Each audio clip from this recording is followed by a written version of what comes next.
الحمد لله رب العالمين والصلاة والسلام على أشرف الأنبياء والمرسلين نبينا محمد وعلى آله وصحبه ومن تبعهم بإحسان إلى يوم الدين رب اشرح لي صدري ويسر لي أمري واحلل عقدة من لساني يفقه قولي أما بعد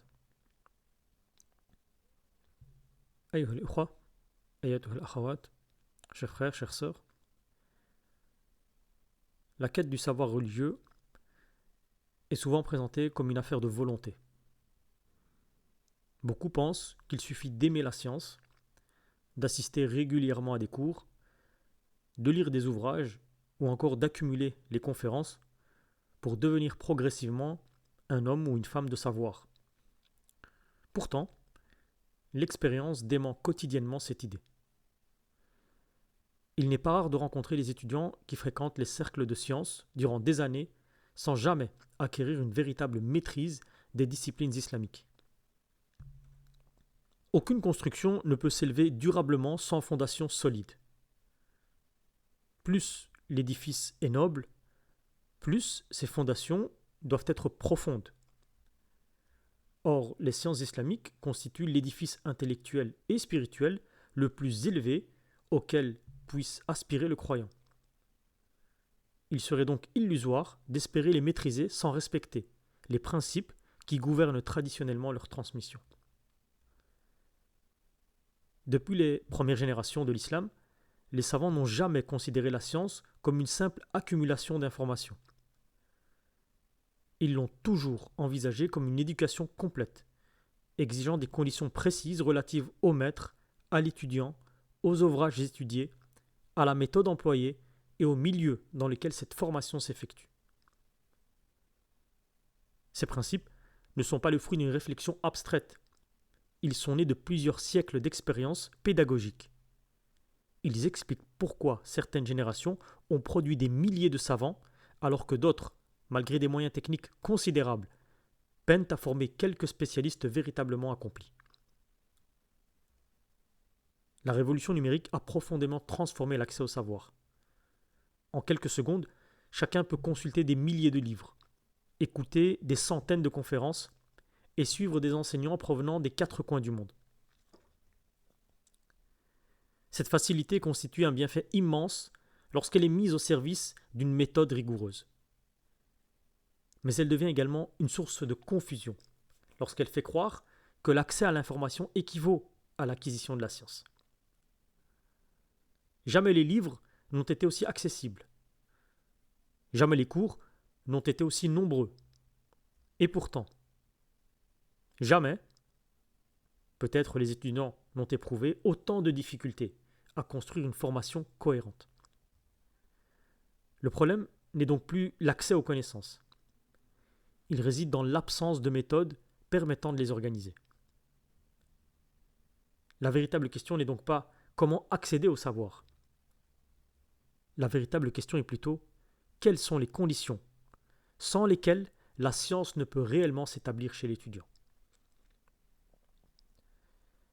Et les savants ont répondu à cette interrogation par des formulations diverses, mais toutes convergent vers une même idée.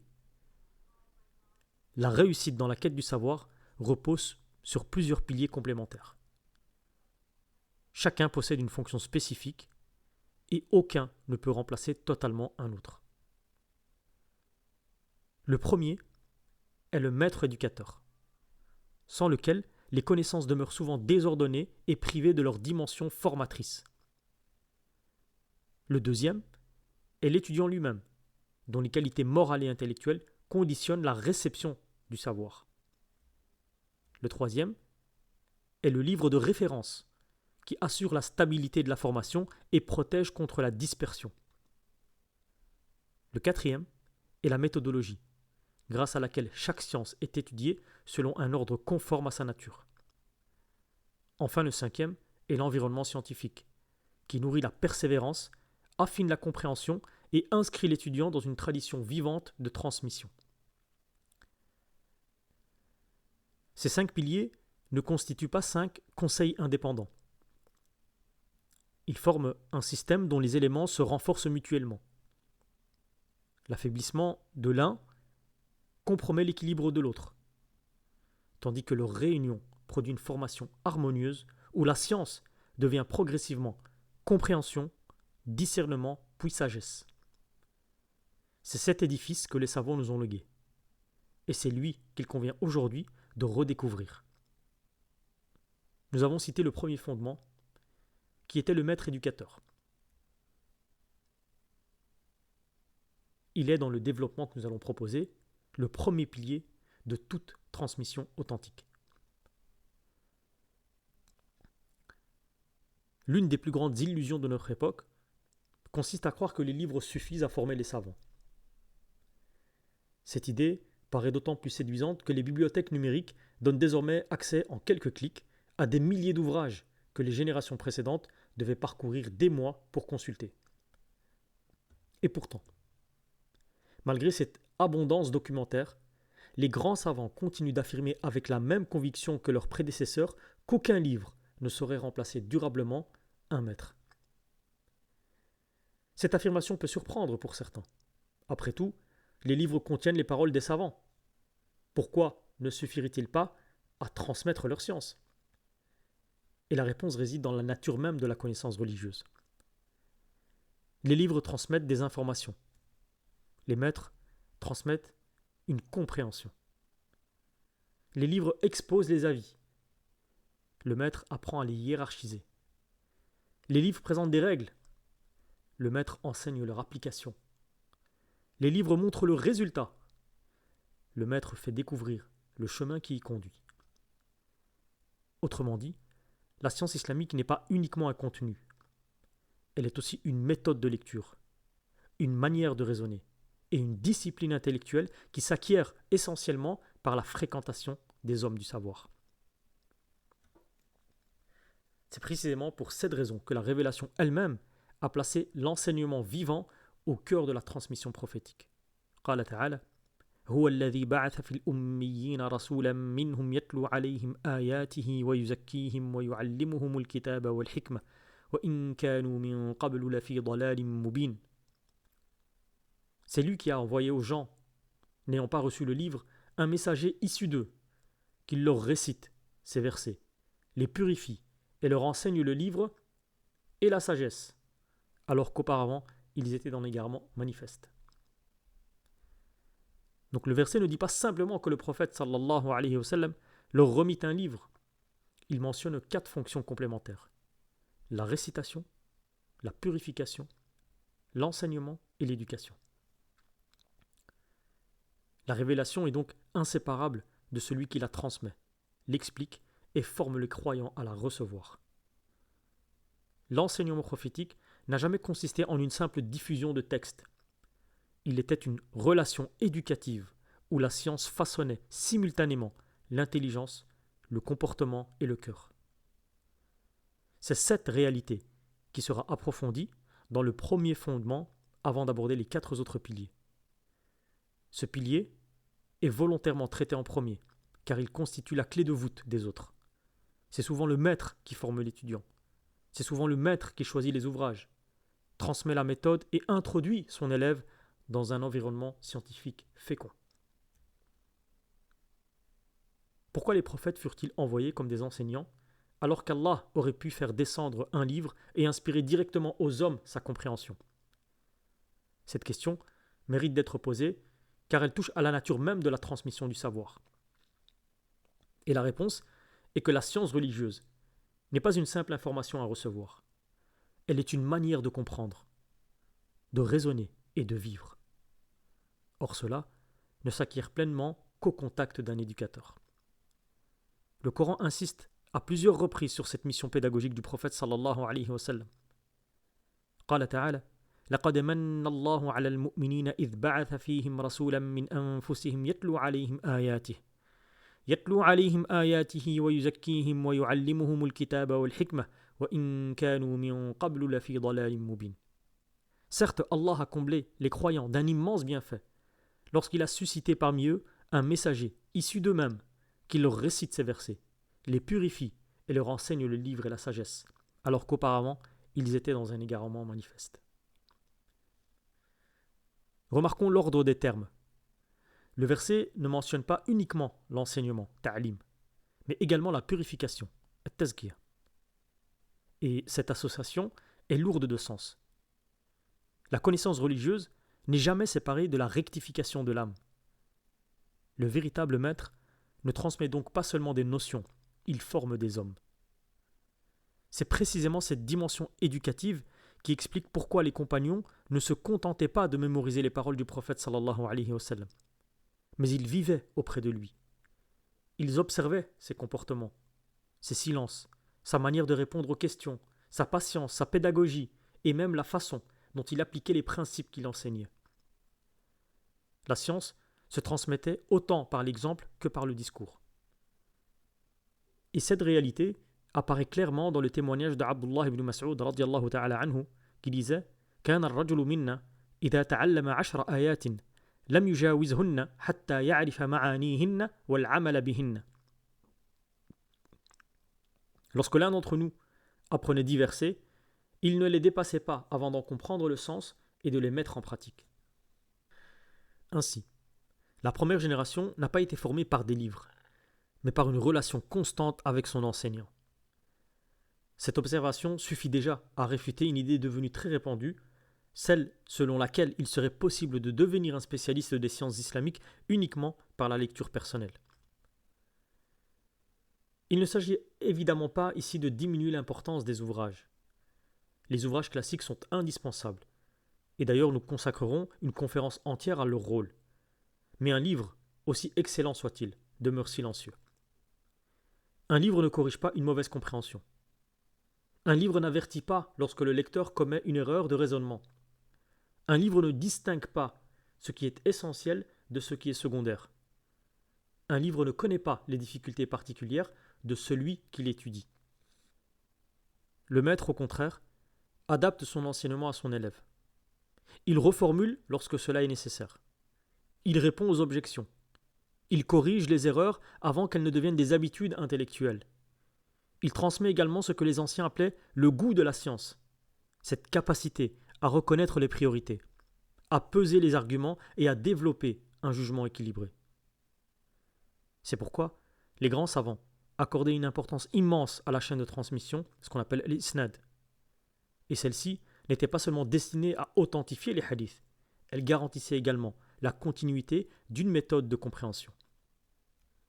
L'imam Abdullah ibn al-Mubarak disait Al-isnadu min ad-din, walawla al-isnadu laqala man sha'a ma sha'a. La chaîne de transmission fait partie de la religion. Sans elle, chacun dirait ce qu'il voudrait. Cette parole est souvent citée à propos du hadith, mais son enseignement dépasse largement ce domaine. Elle rappelle que la religion se transmet par des hommes connus pour leur science, pour leur probité et leur fidélité à la tradition. La connaissance religieuse n'est donc pas une production individuelle, elle est un héritage reçu et transmis de génération en génération. Et cette idée sera reprise avec force par les savants postérieurs. On verra que l'imam al-Khatib al-Baghdadi, dans son Al-Faqih ou Al-Mutafaqih, montre que la fréquentation des savants fait partie intégrante de la formation du juriste. Quant à l'imam Ibn Jama'a, dans son Tadkirat al-Sami' ou Al-Mutakallim, consacre de longs développements aux qualités que doit rechercher l'étudiant chez son enseignant. Preuve que le choix du maître n'est jamais une question secondaire, mais l'un des premiers actes méthodologiques de la quête du savoir. À ce stade, une objection surgit naturellement. Ne sommes-nous pas aujourd'hui à une époque où les ouvrages des plus grands savants sont accessibles, où leurs commentaires sont enregistrés, où leurs cours sont disponibles en ligne? Le rôle du maître n'est-il pas devenu moins indispensable qu'autrefois? Autrement dit, les livres et les nouvelles technologies rendent-ils encore le maître indispensable? Il serait difficile de nier l'immense bienfait que représente la révolution numérique pour la diffusion des sciences islamiques. Jamais dans l'histoire de la communauté musulmane, un étudiant n'a eu un accès aussi facile aux bibliothèques, aux manuscrits, aux cours des savants, aux conférences et aux ouvrages classiques. Nous faisons nous-mêmes l'usage de ces outils, et c'est grâce à ces outils que nous sommes en mesure aujourd'hui de faire porter notre parole au plus grand nombre. Ce progrès constitue sans aucun doute une grâce d'Allah subhanahu wa ta'ala qu'il convient de remercier. Beaucoup de musulmans vivant loin des grands centres du savoir peuvent désormais écouter des enseignants compétents, consulter des éditions critiques, des œuvres classiques et accéder à des ressources qui étaient autrefois réservées à quelques spécialistes. Par contre, cette abondance d'informations a parfois engendré une sorte d'illusion, celle de croire que l'accès au savoir dispense désormais de la présence d'un maître, de l'apprentissage auprès d'un maître. En réalité, plus les sources d'informations se multiplient, plus le besoin d'un guide devient grand. Aujourd'hui, la difficulté consiste à discerner lesquels méritent d'être étudiés, dans quel ordre et selon quelle méthode. Le problème n'est donc plus l'accès à la connaissance, mais son organisation. Or, cette organisation constitue précisément l'une des principales missions du maître. Le maître ne se contente pas de transmettre des réponses, il apprend à poser les bonnes questions. Il enseigne à distinguer les fondements des détails, les principes des exceptions, les sciences indispensables des lectures complémentaires. Il protège même son élève contre une erreur très répandue, confondre l'accumulation documentaire avec la construction d'une véritable compétence scientifique. À ce propos, les spécialistes des sciences de l'éducation distinguent souvent deux notions, l'information et la formation. L'information consiste à recevoir des données. La formation consiste à transformer ces données en compréhension, en jugement et en compétence. Cette distinction, formulée aujourd'hui par les pédagogues, était déjà parfaitement comprise par les savants musulmans, même s'ils employaient un autre vocabulaire. C'est pourquoi ils attachaient tant d'importance à la suhba, la fréquentation des maîtres. Ils savaient que certaines dimensions de la science ne s'apprennent qu'au contact direct de ceux qui les incarnent. Et cette idée apparaît dans une célèbre parole de l'imam Ibn Sirin rahimahullah ta'ala qui disait Inna hadha al-ilma din, fanzuru amman ta'khuduna dinakum. Cette science constitue votre religion, votre dîn. Regardez donc de qui vous prenez votre dîn. Et remarquez ici que Ibn Sirin ne dit pas regardez quel livre vous lisez. Il dit regardez de qui vous prenez votre religion. Autrement dit, le savoir religieux ne peut être dissocié de celui qui le transmet. Et cette parole prend aujourd'hui une résonance toute particulière. Les réseaux sociaux permettent à chacun de publier des vidéos, d'expliquer les textes ou de commenter des questions religieuses devant des milliers de personnes. Pourtant, la facilité avec laquelle une parole est diffusée ne garantit en rien sa solidité scientifique. L'étudiant méthodique, lui, ne demande donc pas seulement « Que dit cette personne ?», mais il demande d'abord « De qui a-t-elle appris ? Quelle est sa formation ? Quelle méthode suit-elle ? Quels ouvrages a-t-elle étudiés ? Quels sont ses maîtres ? » Ces questions ne relèvent pas d'un culte de la personnalité, elles relèvent de la rigueur scientifique. Dans toutes les disciplines, on s'intéresse naturellement à la formation de celui qui enseigne. Il serait paradoxal que la science diniya, religieuse, qui touche à la compréhension de la révélation, fasse exception à cette exigence. Affirmer que le maître est indispensable ne signifie pas que l'étudiant doive renoncer à toute initiative personnelle. La lecture individuelle, la recherche, la révision et le travail autonome demeurent des composantes essentielles de la formation. Les plus grands savants passaient une partie considérable de leur temps à lire, à comparer les textes, à méditer, à écrire, à réviser, à résumer. Mais cette autonomie intervient dans un cadre méthodologique reçu d'un enseignant. Le maître ne remplace pas le travail personnel, mais il lui donne une direction. Sans cette direction, l'étudiant risque de consacrer des années à des lectures qui, bien qu'intéressantes, ne construisent pas progressivement son savoir. C'est pourquoi les anciens disaient volontiers qu'il ne suffit pas de travailler beaucoup. Encore faut-il travailler dans le bon ordre. Et ce bon ordre est précisément l'un des premiers héritages que transmet le maître éducateur. Après avoir démontré qu'un maître est nécessaire, Encore faut-il répondre à une question devenue centrale aujourd'hui. Qu'est-ce qu'un véritable maître? Car beaucoup de musulmans confondent désormais l'enseignant, le prédicateur, le conférencier, le créateur de contenu, l'influenceur religieux et le savant. Or, ces réalités peuvent se rejoindre chez une même personne, mais elles ne sont pas équivalentes. C'est pourquoi les savants ont toujours défini des critères précis. Donc à la question, qui est un véritable maître éducateur? Lorsqu'ils parlent du maître, les ouvrages classiques n'entendent pas simplement une personne capable de transmettre les informations. Ils décrivent un éducateur dont la science, la méthode et le comportement permettent à l'étudiant de se former progressivement. Le maître n'est pas celui qui impressionne le plus. Il est celui qui fait le plus grandir. Et cette distinction elle est essentielle. L'éloquence, la culture générale, la maîtrise des langues ou encore la capacité à captiver un auditoire sont des qualités appréciables. Elles peuvent faciliter la transmission. Mais elles ne suffisent pas à faire un éducateur. Le véritable maître est celui qui conduit son élève vers l'autonomie scientifique, non celui qui entretient sa dépendance. Il ne cherche pas à multiplier les admirateurs, il cherche à former des héritiers. Et cette conception est profondément enracinée dans la tradition prophétique.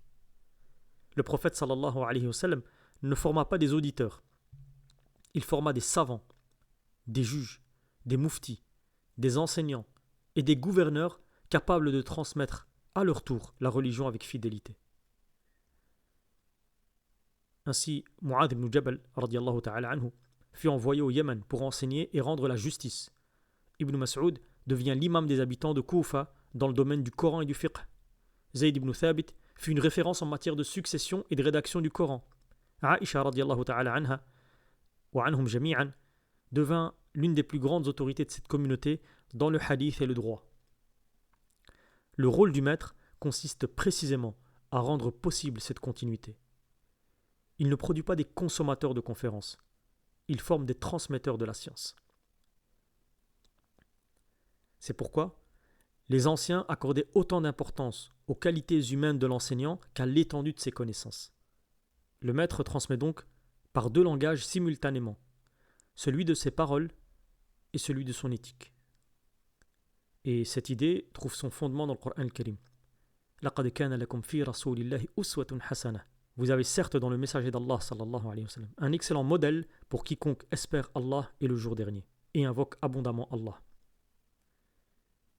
Allah ne présente pas uniquement le prophète sallallahu alayhi wa sallam comme un enseignant du livre, il le présente comme un modèle, uswa. Autrement dit, la pédagogie prophétique ne repose pas uniquement sur le discours, elle repose avant tout sur l'exemplarité. Le maître hérite de cette fonction dans la mesure où il s'efforce lui-même d'incarner ce qu'il enseigne.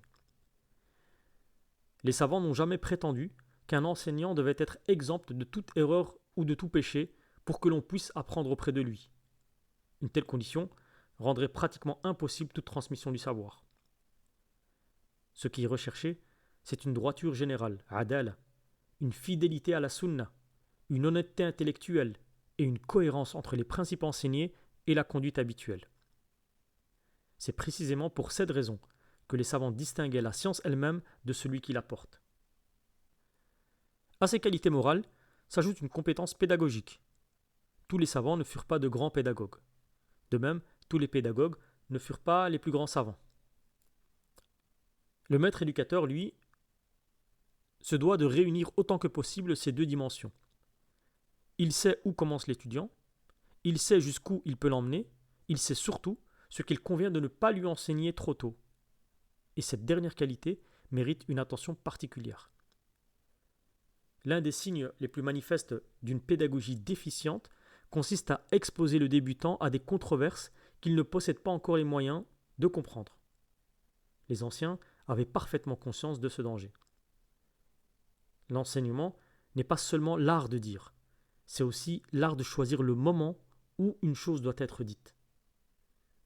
Combien d'étudiants ont été déstabilisés, non par la complexité des sciences islamiques, mais par le fait qu'on leur a présenté des questions qui dépassaient largement leur niveau de formation. Former, ce n'est pas remplir une mémoire. Former, c'est construire progressivement une intelligence. C'est pourquoi le maître véritable ne cherche pas à montrer tout ce qu'il sait. Il cherche à transmettre ce dont son élève a besoin, au moment où il est capable de le recevoir. Et c'est précisément cette progression qui va nous conduire naturellement vers notre deuxième pilier de toute quête du savoir. Car même le meilleur des maîtres ne peut rien pour un étudiant qui ne possède pas des dispositions nécessaires à recevoir cet héritage. Le succès de la transmission dépend autant de celui qui enseigne que de celui qui apprend. Wallahu ta'ala a'lam. وصلى الله وسلم على نبينا محمد وعلى آله وصحبه أجمعين وآخر دعوانا إن الحمد لله رب العالمين